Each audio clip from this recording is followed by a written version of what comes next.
Hello everyone, welcome back मेरे प्यारे बच्चों। सो आज इस वीडियो में मैं आपको बताने वाला हूँ कि नीट 2022 के लिए आपको क्या क्या डॉक्यूमेंट्स की ज़रूरत है, और अगर आप फॉर्म फिल करने जा रहे हो, रजिस्ट्रेशन करने जा रहे हो, तो किन किन चीज़ों का आपको ध्यान रखना है, कौन कौन से डॉक्यूमेंट्स आपके रेडी होने चाहिए, उसी के बाद आप फॉर्म फिल कर सकते हो। अगर डॉक्यूमेंट्स रेडी नहीं है तो आपका फॉर्म फिल पूरा नहीं होगा। तो पहले ये डॉक्यूमेंट्स आप तैयार कर लो 1-2-3 दिन में, और उसके बाद अपना फॉर्म फिल करो। ठीक है, किस डॉक्यूमेंट का क्या साइज़ चाहिए वो मैं अभी यहाँ पर फोटो लगा दूंगा, उसको आप अच्छे से पढ़ लेना। पूरा ब्राउशर पढ़ने के बाद ही मैं आपको सारी चीज़ें बता रहा हूँ। एक एक चीज़ बहुत आसानी से आपको बताऊंगा, और चैनल को आप सब्सक्राइब करके रखना, क्योंकि आपके एंड तक, काउंसलिंग तक मैं आपको यहाँ पर बहुत छोटी छोटी वीडियोस के थ्रू बहुत सारी इंपॉर्टेंट इन्फॉर्मेशन देता रहूँगा बेटा। सो सबसे पहली चीज़ जो है फ़ोटो। एक तो आपको पासपोर्ट साइज़ चाहिए, एक पोस्ट कार्ड फ़ोटो चाहिए। तो पासपोर्ट साइज़ छोटी फ़ोटो होती है, और पोस्ट कार्ड साइज़ जो फ़ोटो होती है वो थोड़ी बड़ी फ़ोटो होती है। उसकी आपको टेंशन लेने की ज़रूरत नहीं है। क्या होती है वो, आप जैसे ही मतलब फ़ोटो क्लिक कराने जाओगे स्टूडियो में, उनको सब पता होता है भैया को, वो आपको खुद बता देंगे ये पासपोर्ट साइज़ है और ये पोस्ट कार्ड साइज़ है। अब फ़ोटो जो होनी चाहिए, कुछ चीज़ें आप नोट डाउन कर लो, लिख लो। बैकग्राउंड जब आप फोटो क्लिक कराओगे वाइट होना चाहिए। जो पीछे का बैकग्राउंड है, ग्रीन नहीं चलेगा, ब्लू नहीं चलेगा, कुछ भी नहीं चलेगा। It should be white background. ठीक है, तो वहाँ पर बता देना रेड ग्रीन ब्लू नहीं चलेगा, it should be white background. 80% आपका फेस उसमें विजिबल होना चाहिए। अगर फेस विजिबल नहीं होगा 80%, फोटो एक्सेप्ट नहीं होगी, अपलोड नहीं होगी, एरर दिखाएगा। तीसरी चीज़, आपके ईयर्स फोटो में विजिबल होने चाहिए। ऐसा नहीं कि आपने मास्क लगा रखा है, ये सब अलाउड नहीं है। मास्क हटा के आपको फोटो लेना है। फोर्थ चीज़, ये जो नीचे वाला पार्ट है ना, यहाँ पे, ये जहाँ पर आपको दिख रहा है, यहाँ पर आपका नाम आएगा, और उसके नीचे आएगा वो डेट जिस दिन वो फोटो क्लिक किया गया है। डेट ऑफ बर्थ नहीं डालना। जैसे मैं अपना नाम लिखूंगा वाशु भारद्वाज, और उसके नीचे मैं लिखूंगा, सपोज मैंने 8 अप्रैल को फोटो खिंचाया, तो 8 अप्रैल 2022। डेट ऑफ बर्थ नहीं डालना, वो डेट डालना है जिस दिन वो फोटो क्लिक कराया गया है। फोटो रिसेंट होना चाहिए। ऐसा नहीं आप पिछले साल का फोटो लगा रहे हो, ठीक है, जिसमें मैं स्मार्ट दिख रहा हूँ, वो सब नहीं। फोटो रिसेंट होना चाहिए, जितना अभी रिसेंट का होगा, आजकल का, 31 मार्च के बाद का हो, 31 मार्च 2022 के बाद का हो तो अच्छा है। फ़ोटो मैंने आपको बता दिया। यही पैटर्न आपको पासपोर्ट साइज़ में फॉलो करना है, यही पोस्ट कार्ड साइज़ फ़ोटो में भी फॉलो करना है। साइज़ का आप टेंशन ना लो, साइज़ मैं यहाँ पर लिख भी दूंगा जो एनटी की साइड से आया है, और उनको स्टूडियो वाले भैया को सब पता होता है कि क्या साइज़ पोस्ट कार्ड होता है, क्या पासपोर्ट होता है। ये तो रही फ़ोटो की बात। दूसरी चीज़ जो आपको चाहिए वो चाहिए 10th की मार्कशीट। ठीक है, क्योंकि उसको हम as a date of birth use करते हैं।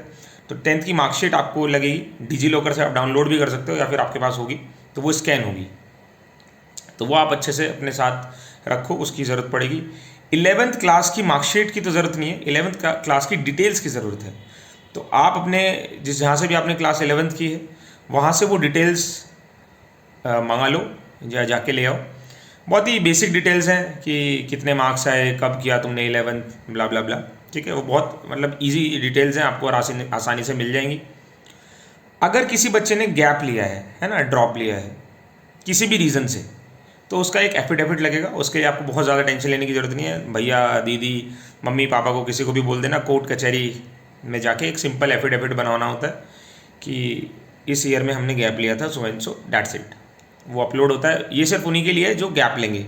जो बच्चा अभी 12th में, उसको ये गैप ईयर का सर्टिफिकेट नहीं रिक्वायर्ड है। ठीक है, कोई भी तुमको दिक्कत होगी ना, कमेंट सेक्शन में लिख देना, मैं सब प्रॉब्लम्स का सॉल्यूशन देने की कोशिश करूँगा, आइदर थ्रू द वीडियो और थ्रू कमेंट्स। ये हो गया। उसके साथ साथ आपको और क्या डॉक्यूमेंट की ज़रूरत है, क्या क्या और स्कैन होगा।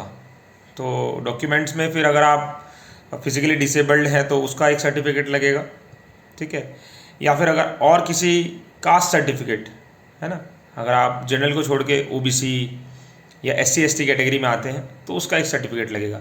सर्टिफिकेट की मैं बात बता दूं, सर्टिफिकेट बहुत पुराना नहीं होना चाहिए। जैसे ईडब्ल्यूएस का सर्टिफिकेट जो है वो, या फिर एससी एसटी का जो सर्टिफिकेट है वो रिसेंट से रिसेंट होना चाहिए। 1 अप्रैल के बाद का हो तो बेस्ट है। ठीक है, कुछ बच्चे बोल रहे हैं सर भैया मेरे को अभी रजिस्ट्रेशन करना है, बट मेरे पास तो पुराना है कास्ट सर्टिफिकेट। तो कास्ट सर्टिफिकेट बनने में बहुत ज़्यादा टाइम नहीं लगता है, आप रिसेंट बनवा लो।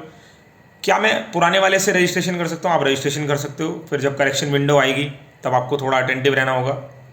और फिर उसको अपलोड करना होगा। काउंसलिंग के वक्त पे भी आपको उसकी ज़रूरत पड़ेगी।